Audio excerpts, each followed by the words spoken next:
Gaafa rakkoo shanna yaammattee rakkoo baanaan na irraaffatte kaleessa narraa yaabbattee narraa dhugdee nyaattee narraallee qalatte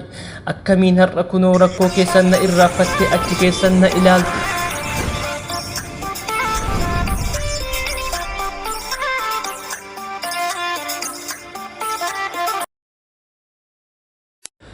Akkam jirtu saba koo mee maal keessa jirtu warri beelarraa haftan warri rasaasarraa haftan lubbuun keessa jirtu saba cunqurfamee cunqursaan itti hammaate ongeen itti marsee beela hidhee butee lubbuun wareegamu saba kaleessayyuu akkaaf akkooma qabu akkamiin ilaalla gaafa ongeef jecha lubbuu isaa dhabu baala cinaachi dhukkubee arsiin ciisee rafamoo gujiin beela qabu walloo fi wallaggi maaf callistan qomoo harargeen koo meelate shawatu kufee jigaa karrayyuun baraanamtu mooranatu dhiigaa kaleessa aadaa keenya wal gargaarsaan dhufe akkamiin har'a akkamitti wal daganne baaliyyoo fi booranni sababa beelaan kufe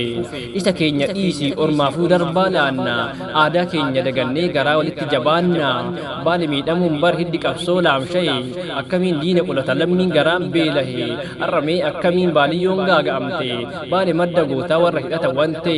baali qofaa miti hiddi qabsoo kaleessa harargeen koo beelofte haa birmannu qomoo beelli jiruu hadheessa rabbiin haa birmatu ummata koo beelate akkamiin nyaadhee bulalammii kootu meelate meeluu kaleessaatu isaanii hin fayyine haftee rasaasarra hafte har'a beelli hin kiyyine sabni kun mee akkamiin diina ofirraa qolata garaa nyaatee hin qabu saba waraanni hin moone beelatu mooyata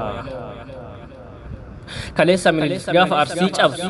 beelaaf dheebuun adabeeti bulchee oolchee agabsu saba waraanni hin boosifne beelli hamilee cabse oromoon duruu arja warra waliif kennu lubbuuyyuu dabarse beela jechuun taphaami jabaa fedhe sakaala loluufuu dura nyaata jecha waaqoo guutuu seenaa irra ilaala ati nyaattee bultee ayyoo koo argita osoo kan kee beelayuu ati ormaaf mirgita gaafa haadholee teenya sababa beelaatiin cinaachi qoraan ta'u namni namaaf yaadu osoo kana arguu akkamiin ciisee ka'u saba kaleessayyuu cunqursaan itti hammaate yookaan waraanaan qeerraa buqqifama sabni meelatee rakkoon lakkuu taate maal ofirraa qolata sabni beelaan miidhame daa'imman du'aa jirti manguddoon du'aa jirti beellanni dhumaa jirti iyyataatti harme warri biyya bulchus biyyarra teessanii maaliif arguu dhabdan kan irraa qalattan kan irraa dhalattan kan irraa yaabbattan kaleessan dagattanii kaleessa booranarraa sangaa funaanaa baatanii baalee fi harargee oromiyaa hundarra sangaa funaantanii har'a saba koorraa maaf dugda galtanii gaafa rakkoo shanna yaammattee rakkoo baanaan na irraaffatte jedhe haceen kaleessa gaafa lubbuun jiru maaf sagalee dhabe sabni lubbuu ofiiyyuu dabarsee siif hiru sabni waraanaaf harka laanne beelaaf harka laata waraana jalaa ba'uu dandeessa beela jalaa eessa baata nama nyaatetu diinallee mooyata isa beelaan laamshee diinatu marseetiin harkatti fooyata gujii fi harargeen arsii fi shawaan koo baale sitti iyyatte mee jalaa dhagayi jedhiin oko walloo fi wallaggaan jimmaa fi lubbaaboo saba kee beela'ee mee dhaqi nyaachisi gammachiisiisoo gudeeda kee dhiisii ormaafuu dhiiga laatta gaafa qomoon kee rakkatu maaf callistee laalta ekiraan gootota lafaa kirkiraa jira